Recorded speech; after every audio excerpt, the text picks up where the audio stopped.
A giant digital clock ticks down days, hours, and minutes until the government shut down. Ladies and gentlemen, the annual spending bill showdown is here. We go through this very often. Welcome, ladies and gentlemen, to this show, the greatest show on earth, the annual Congressional Spending Bill Circus. Gather around, and behold, as two powerful forces square off in a battle for fiscal dominance. In this corner, we have the Republicans brandishing spreadsheets like swords and wielding the power of cut, cut, cut. And over here, we have got the Democrats waving social programs like shields promising spend, spend, spend. Who will emerge victorious? Will they strike a grand bargain or will the government grind to a halt while we watch from the sidelines? Ladies and gentlemen, this is our show, the annual Spending Bill Showdown. Now, before we get into the nitty gritty, let's remember how we got here.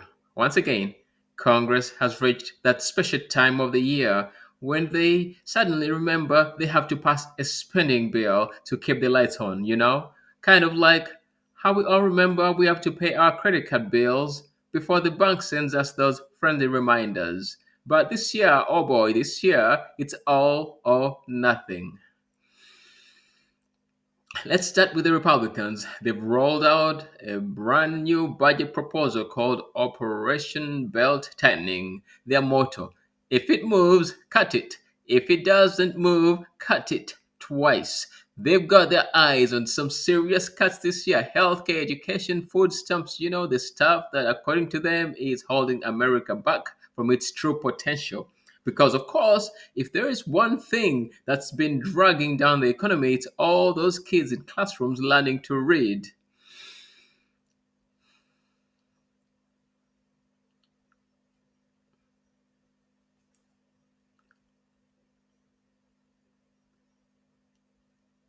As a Republican, why should we fund education when we've got perfectly good YouTube tutorials out there? Do you really need teachers when you can learn algebra from a guy in a basement streaming Minecraft? Well, Democrats, you got something to say? Of course, they're also going after healthcare. A big idea here is to keep costs low by making sure fewer people can afford to go to the doctor. Genius, right? Fewer patients, fewer bills. Problem solved.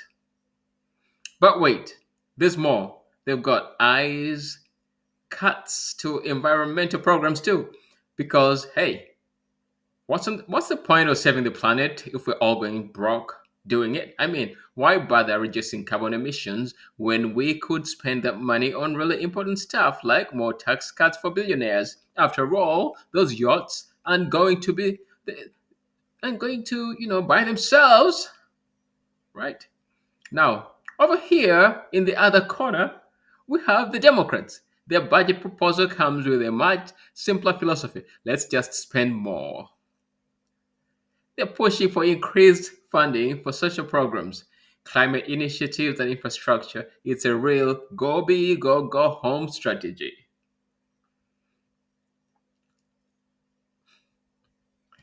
From the Democratic budget proposal, oh my goodness, I'm just reading it right now. Mm-mm-mm. Well, as a Democrat, we need to invest in the future. That means bridges that don't collapse when you drive over them, and schools that don't double as daycare centers for underfunded kids. And while we're at it, let's throw in a few $1 trillion for green energy because if we can't breathe the air, what's the point of having healthcare anyway? Do you get my democratic point? Oh my goodness.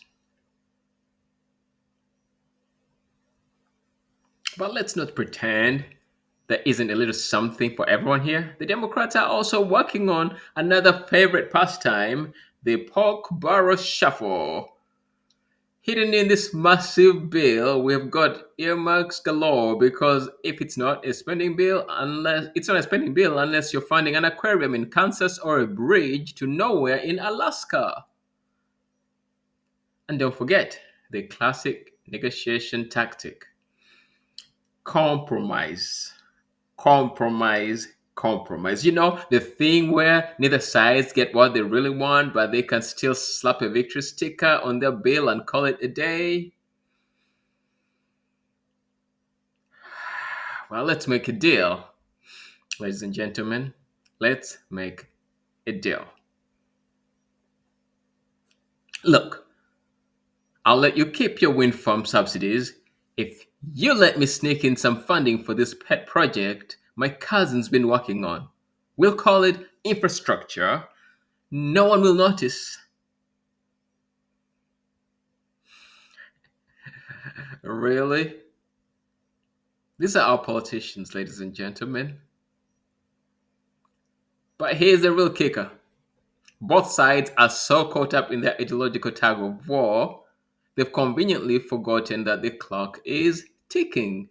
And if they can't agree on something soon, well, government employees are going to be sitting at home playing Candy Crush instead of doing their jobs.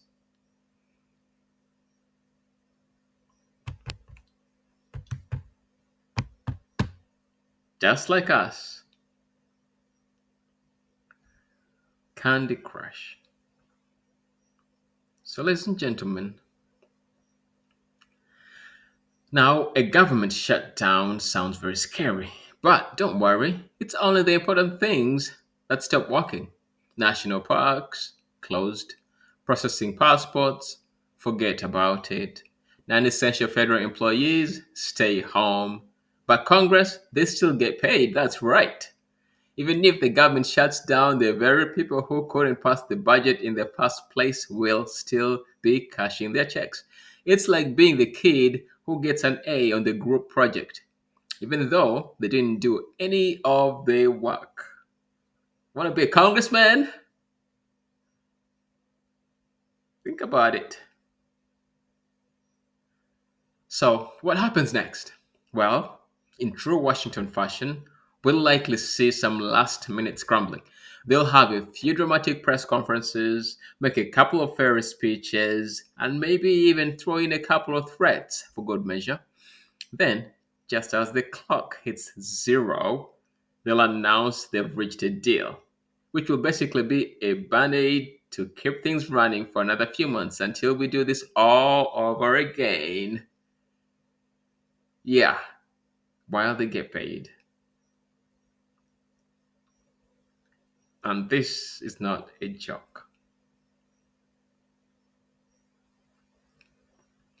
But in all seriousness, folk, this annual shutdown or showdown over the budget reflects a bigger problem in American politics. We're stuck in this endless cycle of brinkmanship where kicking the can down the road has become the default mode of operation, the modus operandi. And while politicians bicker over how to spend or not spend our tax dollars, real people are out there wondering if their next paycheck will come in on time, or if their healthcare will be cut, or if their kids' schools will still have enough funding next year. So, while it's fun to laugh at the absurdity of it all, let's not forget that there are real consequences to this political theater. At the end of the day, we all pay the price for Washington's dysfunction.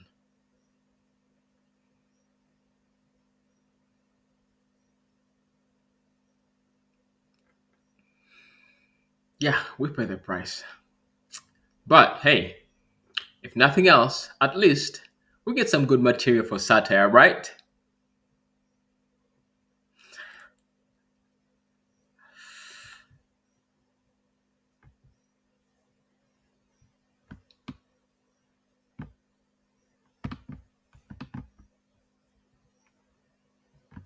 Ladies and gentlemen, it's election season, in case you had not noticed. On one side, we have Donald Trump, flanked by his loyal dogs, and on this side, we have Kamala Harris with the army of cats. And in between, we've got the influential childless cat women who run the show. Ladies and gentlemen, dogs, dogs, cats, and the highly influential childless cat women of America, welcome to the 2024 presidential election, where the stakes are high, the fire is flying, and the real battle isn't just between Donald Trump and Kamala Harris, but between Fido and Fluffy. Now, let's take a look at our candidates. Over here, we have Donald Trump, a man who's no stranger to the dog eat dog world of politics. Trump has built his campaign on loyalty, much like his relationship with man's best friend. His rallies are packed with dogs of all breeds, barking along with his greatest hits. Make fetch great again, USA, and we're going to build a bigger dog house. Build that house. Build that dog house. All right, ladies and gentlemen, we're gonna build a beautiful dog park, folks. The best dogs, the best dog park. Believe me, it's gonna have the most luxurious fire hydrants you've ever seen. And listen, you can pee on luxurious fire hydrants.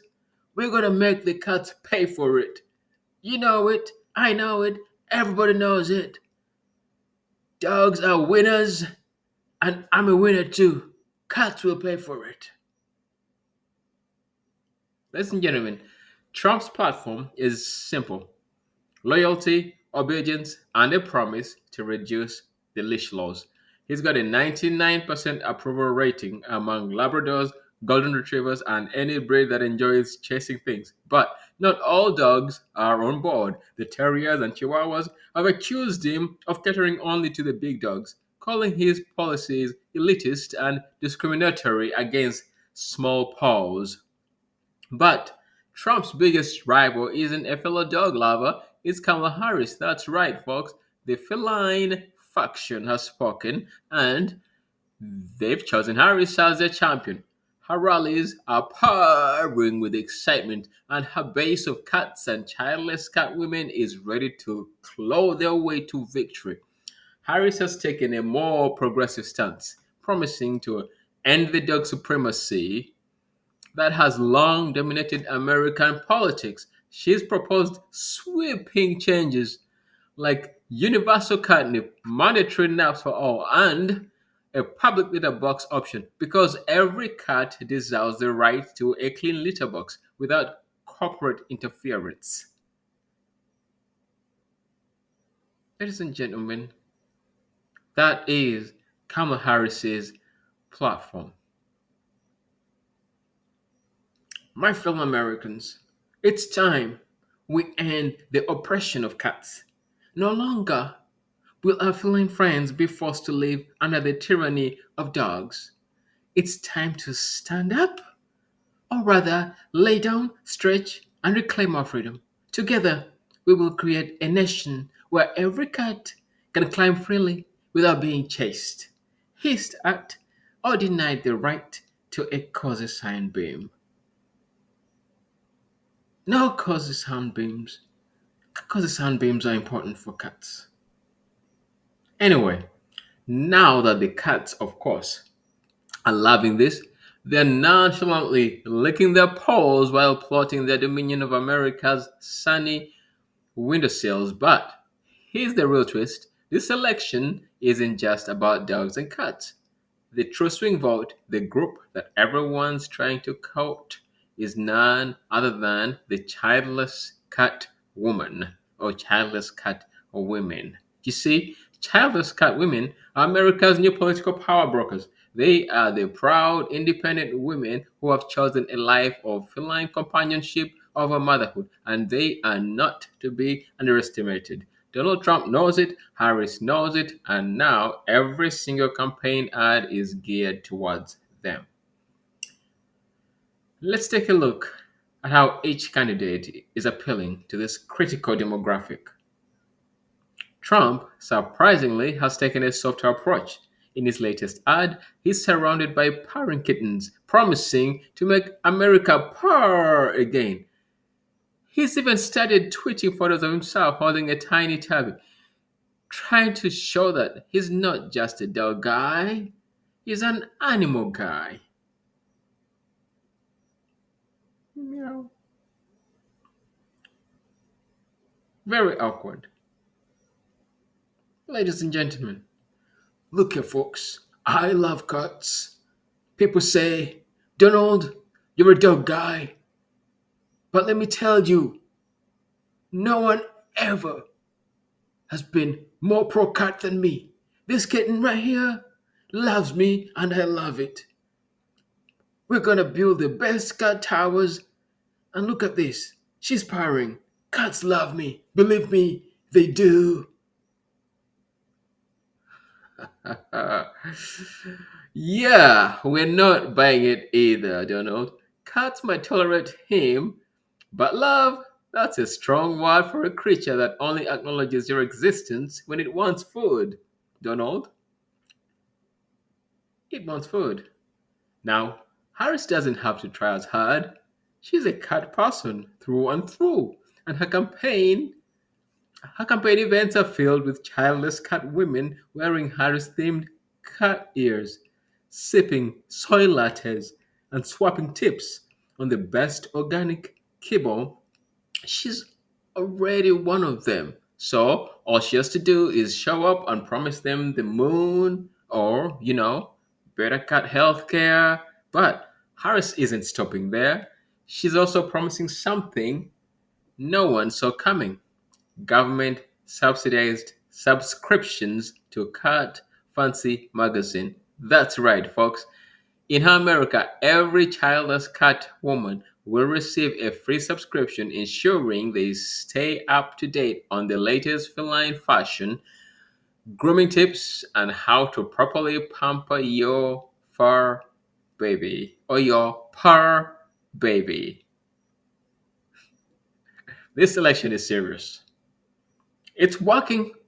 Recent polls show a massive swing in favor of Harris among the crucial childless cat woman bloc. They're organizing on social media, creating hashtags like Pause for Harris and Far the Future. Trump, meanwhile, has tried to counter with his own hashtag Dogs First. But it's just not catching on with the whiskered voters.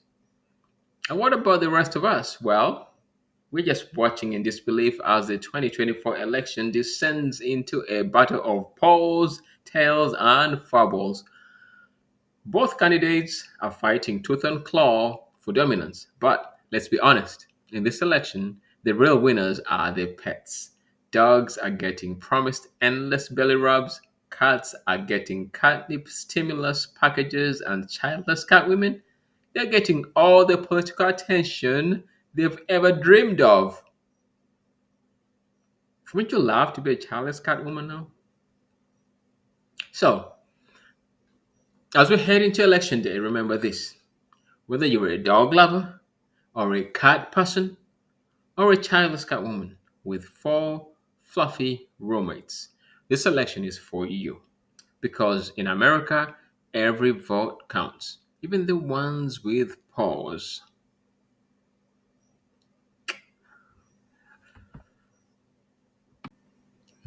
Deep inside Lebanon, in an underground bunker, Hezbollah terrorist leader Hassan Nasrallah is sitting in a dimly lit room with his operatives, Mohammed and Ali, strategizing the next moves.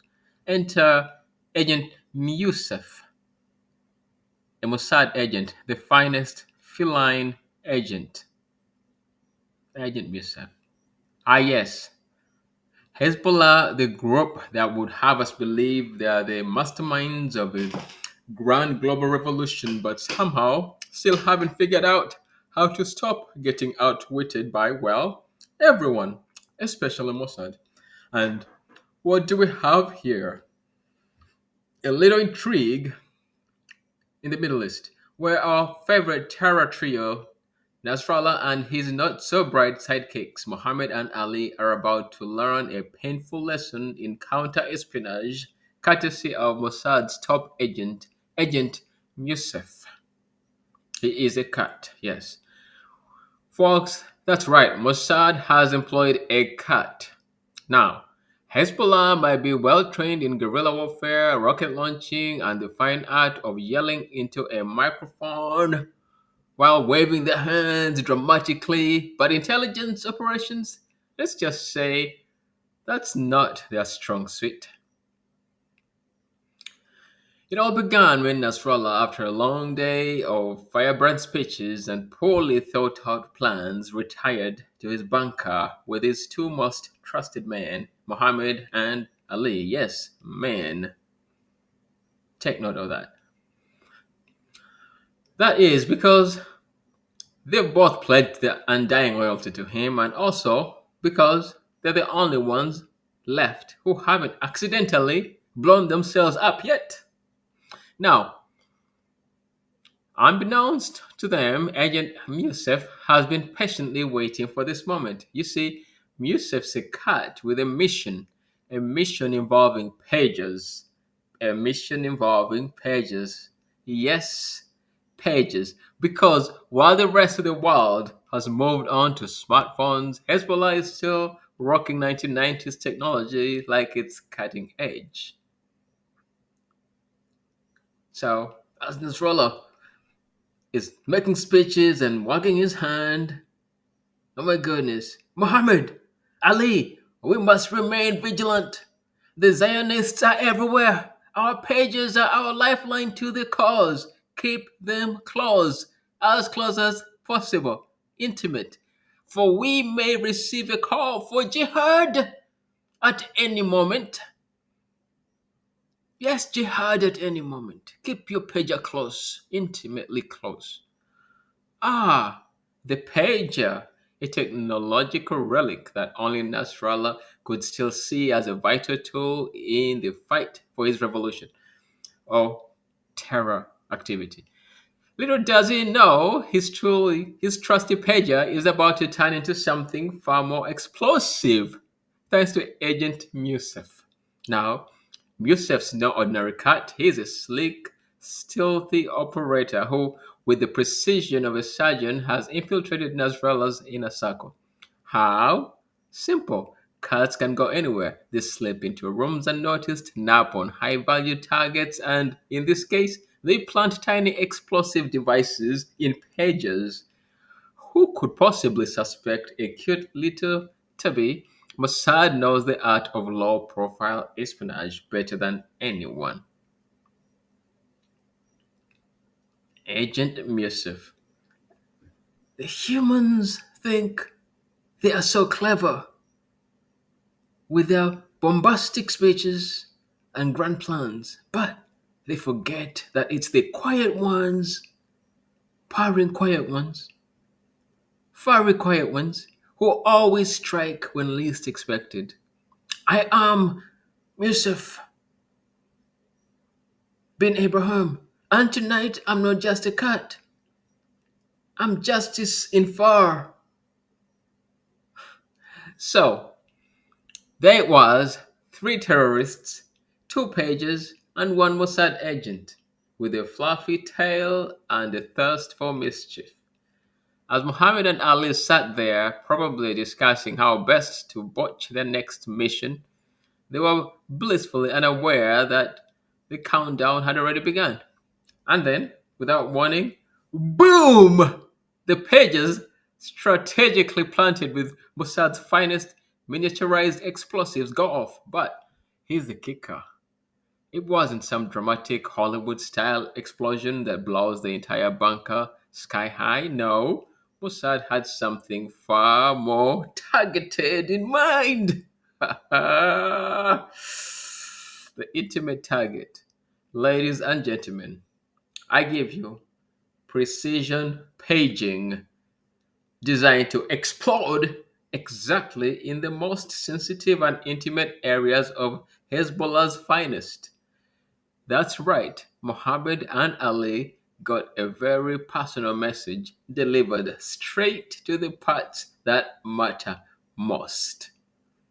Parts that matter most. Ah, my, Ali. What's happening? Ah! Why does it feel like the call to jihad came with a bang? And Ali goes, Muhammad, cast the Zionists. They found our weakness, our groins. Ah, boom. Oh, yes, Mossad knew exactly what they were doing. No need to take out the entire bunker when a quick lesson in humility would do the trick. With one swift pop to the private regions, Nasrallah's best operatives were down for the count and probably reconsidering their career choices. Huh? The other jobs. Now, Nasrallah sitting nearby was left in shock. His best men brought to their knees, literally, by a pager. And the worst part, he had no idea what happened. Was it sabotage, a freak accident, or maybe it was some divine punishment for that extra fairy speech he gave last week? A fairy speech. What? What kind of sorcery is this? Says Nasrallah. Muhammad Ali, how could this happen? Our pages were supposed to be reliable. Who did this? He must pay. Allah will punish him. He must pay. Who did this? Of course, the answer is right under his nose. Literally, literally. Cute little Musef, having completed his mission, casually strolls past Nasrallah's feet, purring contentedly, as if to say, better luck next time, buddy. So, there you have it, folks. Another successful Mossad operation pulled off, not with drones or high tech spy gadgets, but with the cunning of a cat and a well placed pager. Mohammed and Ali, well, let's just say they'll be walking funny for a while, and maybe next time they'll think twice before trusting old school tech in a world where even the cats are out to get them. Oh my goodness. In the end, Mossad's lesson was clear. You can plot and plan all you want, but in the games of espionage, it's the little things like a pager in the right or wrong place that makes all the difference. And in this case, the difference was felt right where it hurts.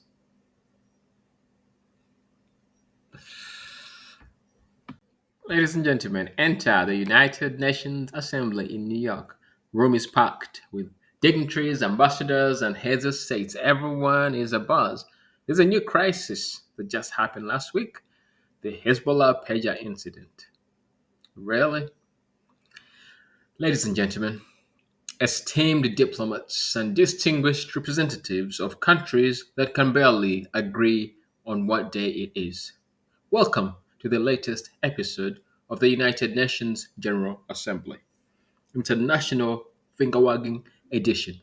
Today, we gather for a press global emergencies, something so shocking, so cataclysmic that it has managed to unite even the most dysfunctional international body on earth. I'm talking, of course, about the infamous Hezbollah pager incident. Yes, folks, forget about climate change, war on global poverty. This week, the world is rolling around the most important issue of our time. The blip heard around the world, Hezbollah's top operatives, Mohammed and Ali, were the victims of a devastating high tech assault on their intimate regions. The intimate regions, ladies and gentlemen, thanks to an ingenious Mossad operation involving pages. Both men were, how should I put this, disarmed in the most delicate way possible. They were disarmed. And now, because the world cannot let a good opportunity for overblown political outrage go to waste, he's to discuss the heinous violations of international norms. Yes, because when Hezbollah's groins are on the line, the international community springs into action. Can you believe this? These are terrorists, ladies and gentlemen. Let's start with the loudest voice in the room, a man who loves to denounce anything that involves Israel or a cat, the ambassador from Iran. He's taking this whole thing very seriously because apparently nothing unites a country more than an explosive crutch related event involving pages from 1997. Mr. Ambassador, oh my goodness. He is furious. This act of unprecedented aggression, the Zionist regime has not only attacked our heroes Muhammad and Ali, but they have done so in the most undignified manner possible by targeting them in the most sacred places, their private parts.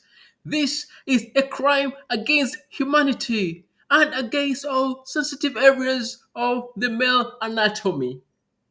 We demand justice for the terrorists. Strong words from a man whose country still believes pages are cutting edge technology.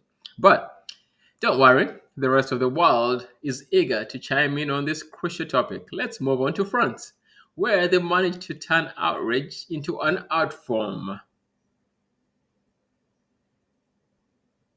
An art form. Stylish outrage.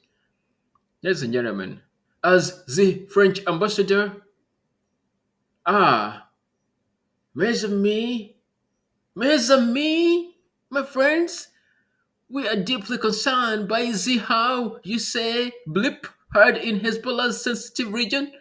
This is an insult to international law, but more importantly, it is an insult to French culture. This is not how we handle affairs.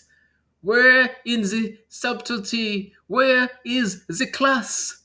If you must sabotage, you do it with finesse, with elegance, perhaps a good bottle of Bordeaux, not with such barbarism. Shame on you, Mossad! Shame!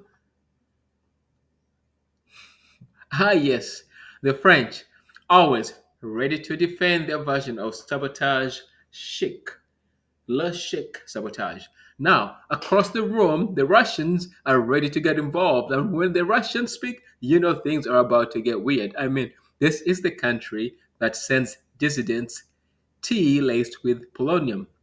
So their sense of what constitutes an appropriate response is always interesting.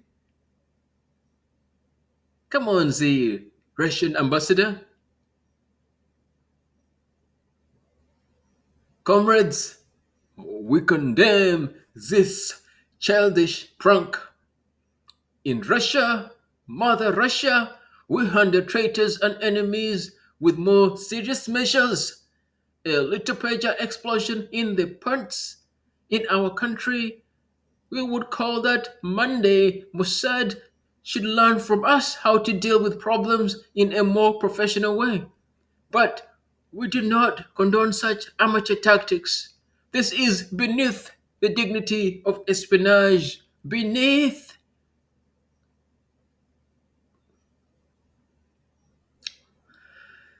When even the Russians think you've gone too far, you know you've crossed the line. But wait, there's more. Let's turn to the United States, where the representative is awkwardly trying to both defend Israel and maintain some semblance of neutrality in a tightrope walk that would make any diplomat sweat. Come on, bumbling American diplomat. As an American diplomat, yeah. First of all, we just want to say that we deeply regret the unfortunate incident involving Hezbollah's private parts. However, we also stand by Israel's right to defend itself in all matters, even, the sensitive ones. We believe in diplomacy, but um, sometimes diplomacy takes surprising forms. And look, pages are making a comeback in some parts of Brooklyn, so maybe Let's not be too quick to judge. Huh? And there you have it, the US somehow managing to justify an explosive prank while simultaneously insisting they're all about peace. Classic American politics. But let's not forget the real wild card in the room, the delegates from North Korea. You didn't think they would stay quiet, did you? Oh no, they've got opinions too. North Korean diplomat. As a North Korean delegate, we condemn this outrageous attack on the sacred grounds of Hezbollah's fighters. The Democratic People's Republic of Korea stands in solidarity with all those who have been targeted in such intimate ways. This is clearly a capitalist plot to destroy the morale of the world's greatest freedom fighters. We hereby demand that Mossad be tried at the International Criminal Court for crimes against genitals. Korean ambassador. Oh my goodness. Need to retain a lawyer. Crimes against genitals. Well, it looks like the ICC is about to get a lot more interesting. I can just picture the trials now, lawyers arguing over the precise degree of discomfort caused by an exploding pager, forensic experts analyzing the blast radius, and of course, the solemn testimonies of Muhammad and Ali as they recount the day. Their pages blipped for the last time and they walked funny forever after. And through all this, ladies and gentlemen, the UN General Assembly will continue to do what it does best: condemn, denounce, and issue strongly worded resolutions that no one will read, much less follow. Because if there's one thing the UN is great at, it's turning even the most ridiculous situations into a diplomatic soap opera. So, as the world's diplomats argue over grain based attacks, and pager policies, we can all sit back and remember this. In the world of international politics, no scandal is too small or too low for a good old fashioned round of condemnation. Salute, Agent Musef.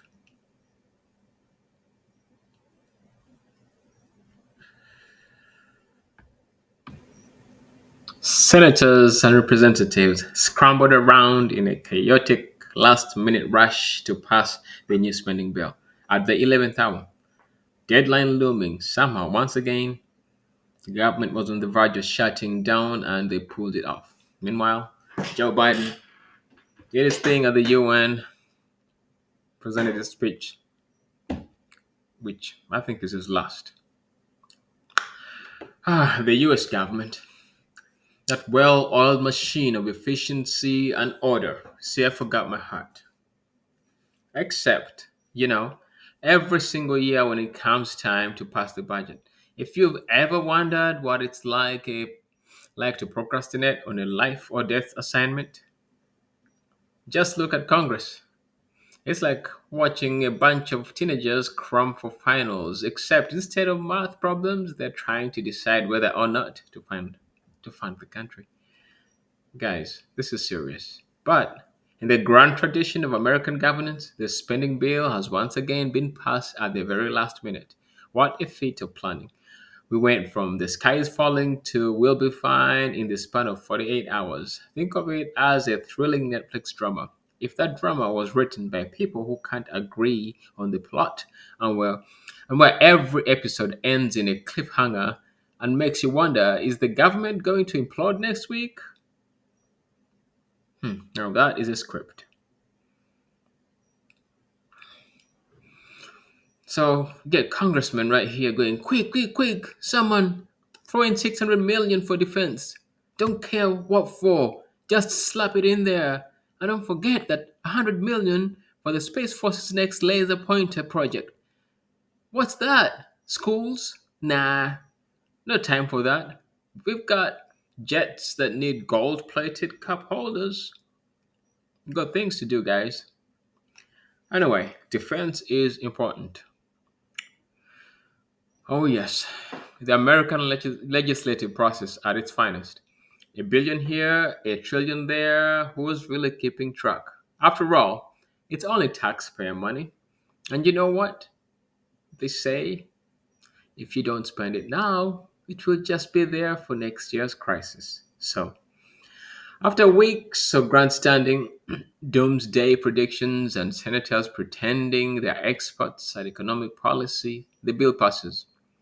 At the very last second, of course, because why pass it early when you can pass it dramatically? Never waste a good crisis.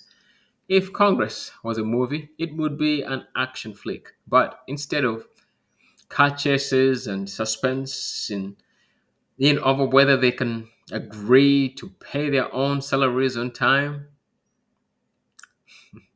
that's what the suspense is.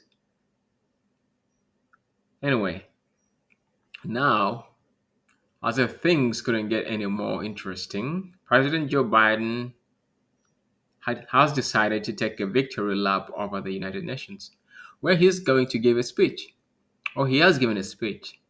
What's it about? Who knows? The topic changes every 5 minutes. Climate change, sure. War in Ukraine, absolutely. The importance of international cooperation while simultaneously being late to every meeting, you bet. But here's the real question.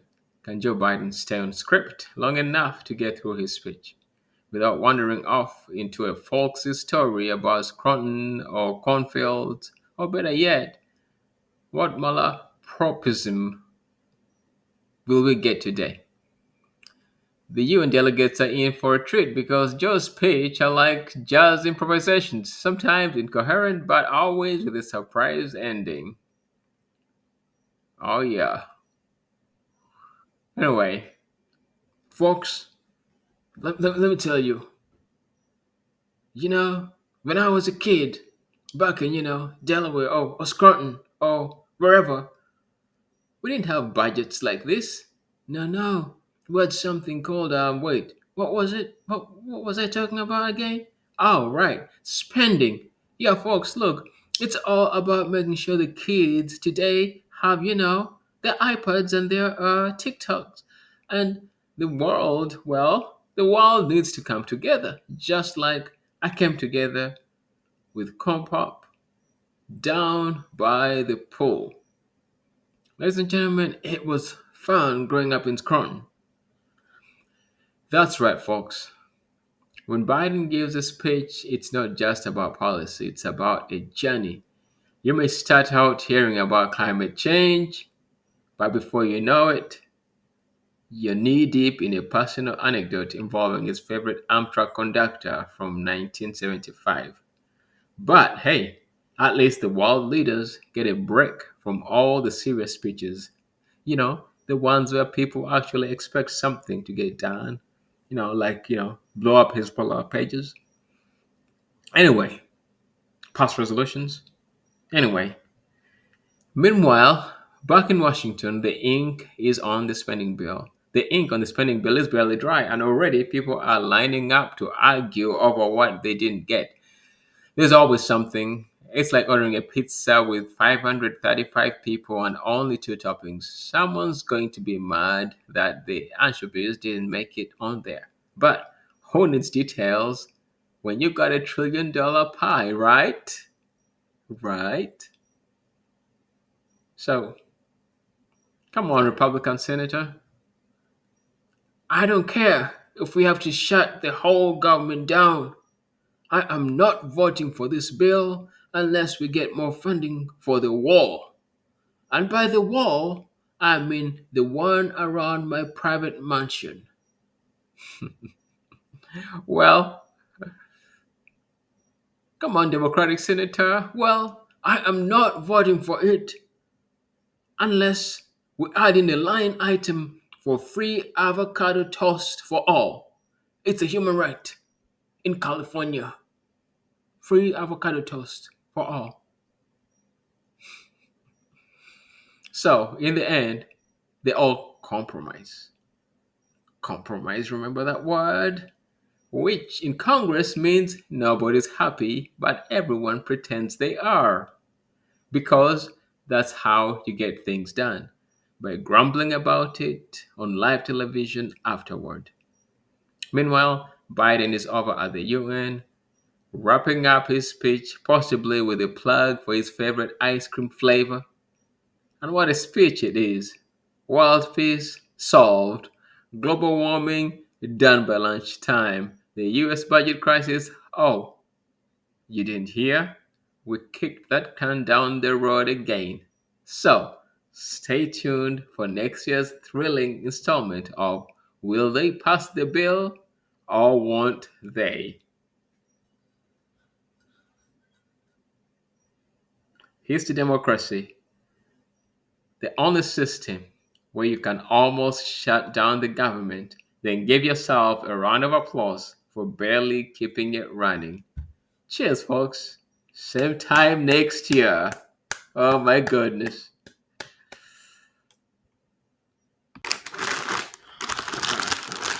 The smell of buttered popcorn fills the air in this room.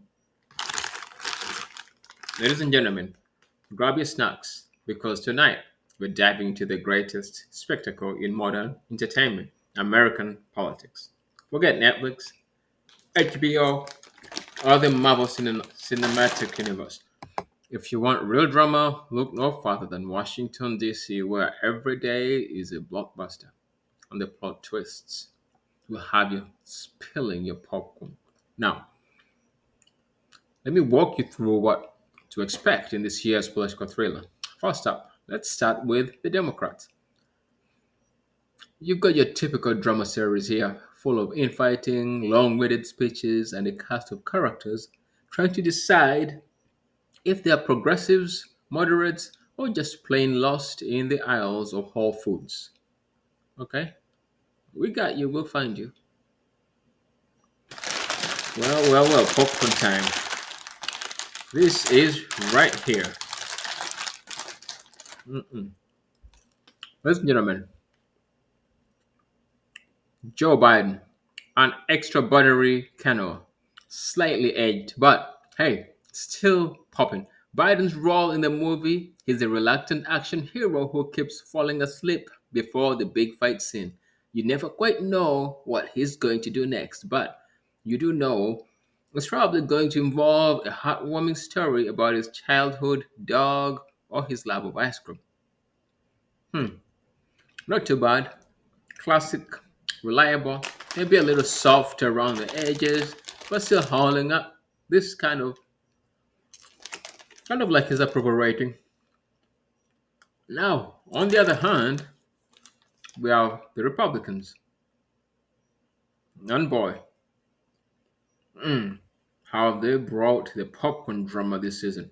Think of this as a buddy cop movie where neither buddy actually likes the other, but they're forced to work together because the plot demands it. All right, so you get some Republican popcorn. Mm-mm-mm. These crispy little guys, that's Mitch McConnell, charred, tough, and somehow still in the mix after all these years. It's like that piece of popcorn that gets stuck in your teeth. And no matter how hard you try to ignore it, it just won't go away. He's there in every scene, silently plotting, playing the long game, and making sure nothing fun ever happens in Congress. Okay? He's from Kentucky. And this one, mm,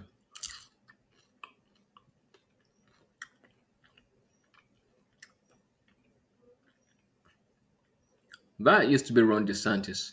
He was that new kennel that looked like, it could be fresh and exciting, but you bite into it and it's just kind of dry and flavorless. Sure, it might be the new favorite in the box office, but it is really going to make the final. Is it really going to make the final cut in the end? Hard to say. Mm. Anyway, that's why he left Congress. Not yummy. Yeah, not quite ready for prime time. Now, let's not forget the popcorn apocalypse. That is Donald Trump. He's like the jumbo sized kennel that pops so big it takes over the whole bag. Love him or hate him, you just can't avoid him. He is loud, he is buttery, and every time you think you're finished with him, he's back for the sequel. Election 2024, the return of Trumpzilla. Mm-mm-mm. Ah, yes, Trump. He's the Michael Bay of American politics. Explosions? Check. Over the top rhetoric? Check. Subtlety? Absolutely not. He's the guy who shows up to the theater, brings his own snacks, and insists on making sure the movie is about him, no matter what's playing on screen. Mm-mm-mm. Now, these here are the third party candidates, the libertarians, the Greens, the people who are there just enough to remind you that the system technically allows for variety. But let's be honest, you're not here for that.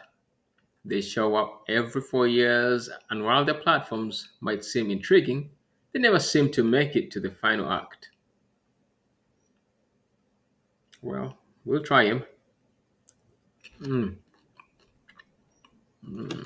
Greens, libertarians, crunchy, but not exactly filling.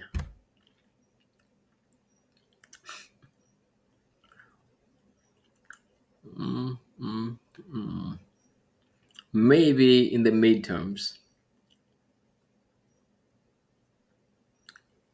And then, of course, we have the midterms, the political equivalent of a cliffhanger episode that leaves everyone on the edge of their seats, wondering whether or not the government is going to shut down or if we'll finally see the plot twist where someone in Congress actually accomplishes something. They do this every year. Spoiler alert, they don't. They never do, but boy, do they love making you think they might. It's all part of the long game. Stretch the plot, build the suspense, and leave you guessing whether we're heading for a political thriller or just another rerun of the same old bipartisan gridlock. Let's see what we got here. Uh, More popcorn. And here we have the media. These tiny little burnt kennels. That's the 24-hour news cycle. Overcooked, salty, and somehow always in your face. Whether it's CNN, Fox News, MSNBC, or WN. The job here is to keep you munching even if it's on empty calories. They'll hype up every scandal, amplify every tweet, and turn even the most mundane piece of legislation into the political event of the century. Media. Mm, mm, mm. Breaking news. Did you hear that crack? Anyway, breaking news. The president sneezed during a press conference. What does this mean for the future of America? Stay tuned for our 12-hour special on the geopolitical ramifications of a runny nose. That is our media, ladies and gentlemen. That is our media. Very relevant. It's all just popcorn fluff. You know it, I know it, but we keep eating it anyway. And why? Because it's addictive. And the best part about American politics is that there's always another show, whether it's primaries, midterms, or the never ending saga of investigations. We just can't turn away. So, there you have it, American politics, perfectly summarized in a bag of popcorn. It's messy, it's greasy, and sometimes it gets stuck in your teeth, but you keep coming back for more. Why? Because deep down, we all know that no matter how frustrating, confusing, or utterly nonsensical it gets, it's the greatest show on earth. Here's the politics, folks. Don't forget to grab your snacks and buckle in because this show, it's never ending.